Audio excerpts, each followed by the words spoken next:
네, 안녕하십니까. 저희는 오늘 첫 방송을 하게 된 서정국 팀장과 허일 큐레이터입니다. 네, 저희는 언택트랑 디지털 전환이 요즘 핵심인데 미술 시장의 새로운 트렌드들과 또 작가님들의 즐겁고 재밌는 이야기에 대해서 함께 나눠보는 시간을 가져보려고 하는데요. 네. 저희가 준비한 컨텐츠 많이 기대해 주시고요. 댓글로도 피드백 많이 주시면 더 풍성하게 만들 수 있도록 해보겠습니다. 네, 아무튼 반갑습니다, 오늘. 네, 반갑습니다, 팀장님. 네, 요즘에 사실 코로나 때문에 사회 여러 영역에서 이렇게 이슈들이 많았잖아요. 네. 문화예술계에 코로나의 영향은 좀 어땠나요? 사실 좀 뻔한 얘기일 수 있어요. 힘들지 않은 분야가 없었다, 어렵지 않은 사람이 없었다. 그렇지만 문화예술계는 특히나 더 힘들었다라고 보시면 되겠습니다. 왜냐하면 실제 공간에서 작품을 만나고 컨텐츠를 만났던 이 방법이 전혀 이루어지지 않았기 때문이죠. 실제로 큐레이터로 현업을 계시면서 네. 이런 전시 쪽에서 영향을 굉장히 많이 받으셨겠네요. 네, 저희는 굉장히 안타까운 마음이 컸어요. 왜냐하면 전시를 한번 준비하는 과정에서 단순히 전시 기간만큼의 준비 기간이 필요한 게 아니고 그것보다 훨씬 더 앞서서 준비 기간을 갖는데 이 일정이 다 어그러짐과 동시에 또 어렵게 준비한 전시가 보여지지 못하고 휴관과 그다음에 재오픈 그리고 일정이 틀어지는 것들을 계속 경험하다 보니까 준비하는 사람도 그리고 작품을 관객들에게 보여주고 싶어 하시는 작가님들도 서로 다 힘들고 속상했다라고 보시면 되겠습니다. 어떻게 보면 진짜 코로나 이후에 이 네. 언택트랑 디지털 전환이 미술 시장에서 꼭 필요한 상황이겠네요. 예, 맞아요. 그래서 좀 예기치 않게 맞이한 코로나로 인해서 작년 상반기에는 많은 미술관들이 전시를 온라인으로 다 돌렸어요. 네, 그랬던 예. 것 같아요. 예. 그런데 그 시도 자체는 좋았지만 성과에 대해서는 글쎄요 라고 하시는 분들이 좀 많았거든요. 제가 알기로는 이 디지털 관련해가지고 팀장님께서 더 해주실 얘기도 있고 실제로 그쪽 분야에 종사하고 계시다고 들었는데 뭐 좀 소개 부탁드려도 될까요? 네, 실제로 저희가 지금 진행하는 사업이 디지털 아트를 소비자들하고 연결해주는 이런 사업을 진행을 하고 있습니다. 영화예술하고 비슷하긴 해요. 실제로 예술 시장에서 음악이나 영화예술은 사실 디지털화에 성공을 했거든요. 아, 네. 가장 큰 핵심이 음악을 좀 예로 들어서 보면 저희가 CD 플레이어에서 MP3 그리고 핸드폰의 스트리밍 서비스까지 굉장히 발전을 많이 했잖아요. 예전에 저희 MP3 보시면 네. 음악을 처음에는 한 5곡. 맞아요. 네, 나이가 어떻게 되시는지 모르겠지만 처음에 한 5곡 넣었다가 점점점 뭐 100개, 1000개 이렇게 늘어났었어요. 근데 이제 이게 늘어나다 보니까 검색하는 게 엄청 힘들어진 거죠. 근데 이럴 때 갑자기 딱 나타난 게 누구냐? 애플의 아이폰이 딱 등장을 한 거죠. 그렇죠. 등장을 해서 아름다운 디자인, 그리고 검색을 할 수 있는 편안한 기능을 제공하다 보니까 이 음악 시장에서 디지털 빅뱅이 확 일어난 거예요. 그래서 음악은 순식간에 확 성장을 하게 되었고, 비슷하게 영화예술도 최근에 이제 넷플릭스나 뭐 왓챠나 이런 서비스들 있잖아요. 영화관에 꼭 가서 봐야 되는 영화가 아니라 우리 집에서 방구석에서 볼 수 있는 이런 디지털화의 핵심이 된 거죠. 사실 이 두 가지의 가장 큰 핵심은 하드웨어. 네. 그러니까 아까 보셨던 아이폰의 하드웨어와 아이튠즈라는 서비스가 결합을 해서 빅뱅이 된 것처럼 이런 하드웨어와 소프트웨어, 컨텐츠의 결합이 굉장히 중요한 게 디지털화의 핵심이라고 보시면 될 것 같아요. 네, 팀장님 얘기를 듣다 보니까 제 고등학교 시절과 대학교 시절 나이를 비록 밝힐 수는 없지만 네, 이게 정말 한 방에 이렇게 쭉 흘러가는 것 같아요. 네, 저랑 왠지 같은 시대를 사셨을 것 같은. 아, 네. 쉽게 이해가 됐는데 그러면 팀장님 말씀은 음악이나 영화가 이렇게 잘 대처할 수 있었던 건 결국 하드웨어와 소프트웨어 그러니까 쿵짝이 잘 대응을 했고 발빠르게 변화를 따라갔다라는 말씀이시네요. 네, 맞습니다. 그래서 실제로 제가 지금 있는 게 이제 블루 캔버스라는 사업인데 네. 블루 캔버스의 가장 큰 핵심은 이런 비주얼 아트, 그러니까 음악이나 영화 예술처럼 비주얼 아트를 소비자들에게 연결해주는 이런 플랫폼이라고 보시면 되고, 그 플랫폼을 더 강하게 해주는 게 블루 캔버스의 하드웨어라고 보시면 될 것 같아요. 사실 비주얼이란 게 시각적인 부분이기 때문에 원화와 똑같은, 네. 원화와 비슷한, 원화 같은 효과가 있어야지 사람들이 그림으로서 받아들이는 이런 분위기다 보니까 블루 캔버스는 이 하드웨어에도 굉장히 신경을 많이 썼고 또 실제로 작가들이 등록한 작품이 디지털로 소비자들에게 연결할 수 있는 이 플랫폼 유통 구조에 굉장히 신경을 많이 썼다고 보시면 될 것 같습니다. 그래서 사실 지금 최근에 언택트 네. 이 디지털 전환 얘기하는데 네. 저희가 한 5년 정도 전부터 준비가 됐던 거죠. 그러니까 사실 좀 결과적으로 보면은 뻔한 얘기일 수 있지만 이 흐름을 예측하고 기술력으로 대응을 했었다라는 거는 진짜 굉장한 지점인데요. 네, 뭐. 저도 사실 이 일 하면서 뿌듯한 게 최근에 저희가 2021 트렌드 코리아라고 항상 매년 마케터들이 보는 책이 있는데 네. 거기서도 이제 미술 구독 서비스로 한번 소개가 된 적이 있어요. 예. 아, 그렇구나. 대박. 네. 아, 제가 왜 자꾸 대박이라고 하냐면 사실 이 화면에서 원화를 본다는 거는 실견, 그러니까 제가 사람이 직접 눈으로 보는 거를 따라갈 수 없다라고 생각하시는 분들이 되게 많아요. 네, 맞아요. 예. 네. 그런데 블루캔버스는 이걸 기술력으로 직접 원화를 보는 듯한 느낌을 이제 갖게 한다라는 거네요. 네, 맞습니다. 사실 저희가 사업 초반에도 굉장히 도전을 많이 받았어요. 과연 아트가 원활한 게 있는데 디지털은 카피 아니냐 이런 말을 했었는데 요즘에 트렌드가 또 미디어 아트 많이 들어보셨죠? 네. 이런 디지털 아트들이 자리를 잡아가면서 사실 디지털 아트를 구독하고 소장하려는 움직임들도 함께 있다라고 보시면 될 것 같아요. 소장 이야기를 해주셔가지고 저는 어떤 느낌이 드냐면 예술이라고 하면 보통 어렵고 또 비싼 이런 작품만 생각하기 쉬운데 뭔가 모두를 위한 예술, 문턱이 낮아진 예술이란 느낌이 되게 강하게 드네요. 네, 맞습니다. 그래서 실제로 저희가 추구하는 이런 가치가 예술의 일상화, 그러니까 일상 속으로 예술이 들어가고 또 우리 아름다운 일상들도 예술이 된다라는 그렇죠. 이런 컨셉이 있다고 보시면 될 것 같아요. 맞아요, 맞아요. 되게 중요한 말씀이신 것 같아요. 그러니까 이런 거를 누구나 다 생각은 할 수 있겠지만 실제로 어떻게 구현할 거냐라는 건 또 다른 방향인데 되게 중요한 지점 같습니다. 그리고 실제로 지금 저희가 있는 이 공간이 네. 뒤에 보시면 이제 아날로그 작품들하고 네. 디지털 작품이 결합이 됐는데 좀 공간에 대해서도 간단하게 좀 설명을 해주시겠어요? 아, 네. 하마터면 네, 놓치고 갈 뻔했지만 소개해 보도록 하겠습니다. 자, 저희가 있는 공간은 이제 하남 스타필드에 있는 작은 미술관이라는 공간이에요. 전시를 준비하는 입장에서 이제 단순히 작품만 걸고 이 작품의 의미와 가치가 이렇습니다라고 관객들에게 전달하는 시대는 끝났어요. 그렇죠. 네, 맞아요. 네. 왜냐하면은 이 작품이 품고 있는 감동을 어떻게 오감을 자극해서 전달을 하느냐가 관건이거든요. 왜냐하면 사람마다 받아들이는 감각기관이 다 다르기 때문에. 네.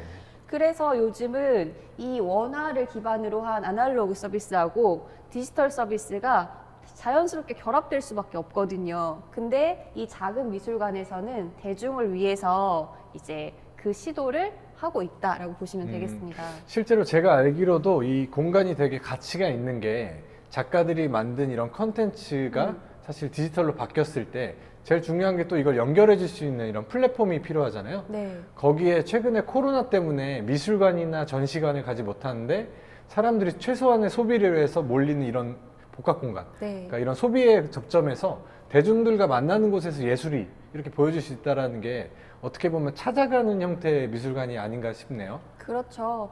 이제 조금 더 솔직하게 이야기를 드리면 경제가 빈부격차가 일어나듯이 사실은 문화에 대한 격차도 굉장히 커지고 있어요. 그런데 이 지점을 모두를 위한 예술이라는 측면에서 어떻게 메꿀 수 있을까를 고민하다 보니 이 관계자분들이나 이제 작가분들께서 서로 머리를 맞대고 아이디어를 자꾸 내시는 거죠. 그래서 이런 현실적이고 또 어찌 보면 작은 시도일 수 있지만 되게 사람을 감동케 하는 이런 프로젝트들이 굉장히 많이 벌어지고 있는데 지금 저희가 방송하고 있는 이 공간도 그 중에 하나라고 보시면 됩니다.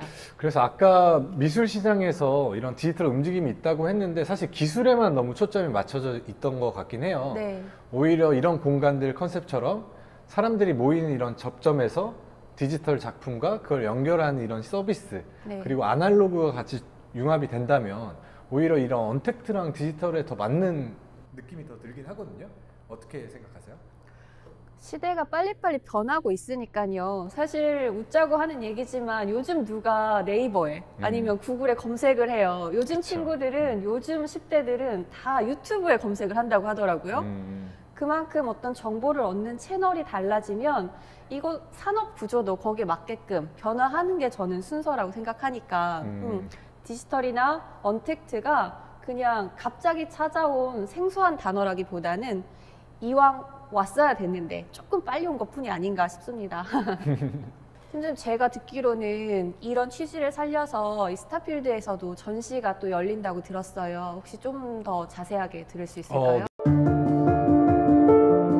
어떻게 보면 이 공간에 조금 더 확장된 개념으로 보시면 될 것 같은데, 다음 주부터 해서 이제 그 작가님하고 콜라보 전시를 같이 하는데 이 컨텐츠가 굉장히 좋아요.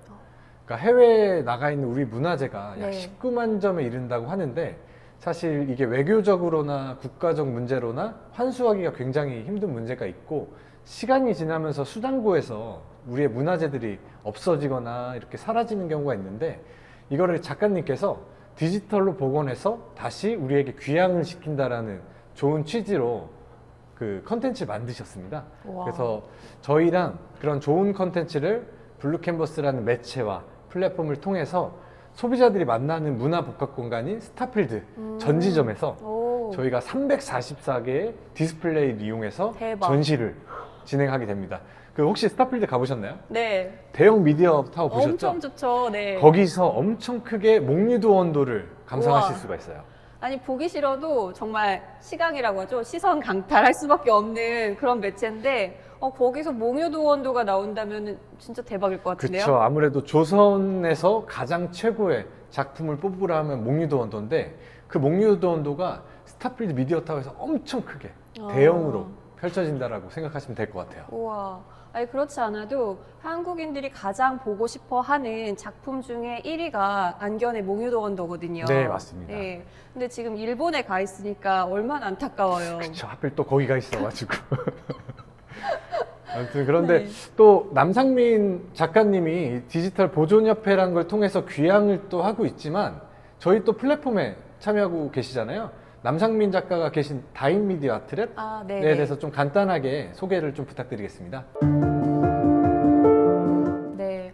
제가 처음부터 친하거나 잘 알았던 건 아니고요. 자료를 좀 정리하다 보니 저 혼자 친해진 케이스인데. 서류상의 친구. 네, 네. 작가님께서, 남상민 작가님은 이제 한국 디지털 보존협회를 설립하셔가지고 아까 팀장님 얘기하신 것처럼 문화재 복원 프로젝트, 이제 디지털화하는 이 프로젝트를 진행을 하심과 동시에 또 다인 미디어 아트랩이라는 이 단체를 만드셔가지고 기존에 원화로 작업을 하셨던, 그러니까 평소 우리가 전시회가 아니면 접하기 힘들었던 유명 작가의 작품들을 미디어 아트로 재해석하는 이런 프로젝트를 진행하고 계십니다. 그래서 지금 방송 보시는 분들 중에 미술에 관심이 많으시다면 아마 이활종 화백은 한 번 정도 들어보셨을 텐데요. 그 중도라는 개념으로 작업을 하시는 작가님이신데, 이거를 정말 움직이고 또 음악도 넣어가지고는 남상민 작가께서 재해석했어요. 말 그대로 재해석. 실제로 저는 제주도에 갔을 때 네. 이활종 화백님의 미술관을 방문을 했었는데, 그때 당시에 되게 커다란 TV에서 미디어 아트로 되어 있는 걸 봤었는데, 사실 지금 블루캔버스에서도 이런 미디어 아트를 일상의 공간에서 감상할 수 있도록 조금 더 친숙하게 다가갔다고 전달을 받았거든요. 네. 네. 그러니까 우리가 미디어 아트라고 하면은 전시장에서 좀 크게 보여지는 사례가 되게 많잖아요. 근데 전시장이니까 그 큰 TV가 어울리는 거지, 그거 띄어서 집에 가지고 올 수 있나요? 당연히 없죠. 그거 설치하는 순간 방의 벽면은 꽉 차. 그렇죠. 그래서 이거를 사이즈를 줄이되 컨텐츠는 그대로 유지가 될 수 있게끔 하는, 말 그대로 모두를 위한 예술에 어떻게 좀 다가갈 수 있을까를 정말 다방면에서 고민을 하다가 서로 윈윈하는 프로젝트가 아닌가 싶습니다. 또 아무래도 이제 원작자가 이활종 화백님이시고, 네. 또 다인미디어 아트랩의 남상민 작가님이 디지털로 재해석을 하셨잖아요. 네.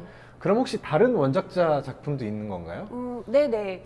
제가 알기로는 조사한 자료에 따르면 장미화가라고 알려진 김재학 작가의 작품도 예, 정말 멋지게 재해석을 하셨습니다. 이 김재학 작가의 특이한 점으로는 미술 공부를 하지 않으셨어요. 아, 그래요? 네, 독학으로 그림을 배우신 분이에요. 그러다 보니 자기만의 감성이 정말 진하게 배어 있는데 이거를 남상민 작가가 어떻게 캐치를 해가지고 이 공간의 입체감도 주고 음악도 집어넣고 해서 지금 시대에 맞게끔 요즘 사람들이 충분히 그 의미를 즐길 수 있는 방법으로 다시 보여주셨어요. 그럼 김재학 작가님이 저도 작품을 보긴 했는데 이런 정물이나 꽃 같은 걸로 이렇게 되게 아기자기하게 되게 이쁘게 하셨더라고요. 네, 맞아요. 또 음악도 같이 들어가 있던 것 같은데 네네. 그러면은 김재학 작가님이나 뭐 이활종 화백 외에 뭐 서양 작가의 작품도 있었던 걸로 봤는데 어떤 것들이 있나요?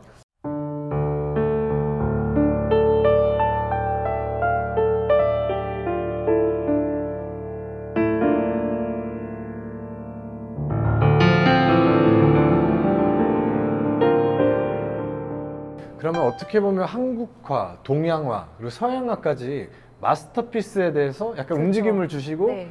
스토리를 담아낸 이런 미디어 아트로 보면 되겠네요. 네, 팀장님 말씀하신 그 마스터피스가 이제 키포인트라고 할 수 있는데요.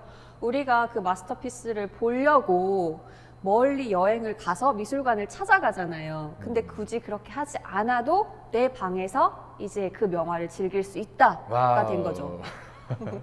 그게 진짜 언택트랑 디지털에 딱 맞는 네, 어떻게 보면 문화예술을 향유한 또 새로운 소비 트렌드가 될 수 있겠네요. 그렇죠. 음, 근데 팀장님 5년간 준비하셨다고 하셨는데 방금 와는 좀 영혼 없으셨던 아. 것 같아요. 너무 익숙하셔서 그러신 것 너무 같아요. 영혼을 담으려고 했는데 영혼이 없었어요. 네.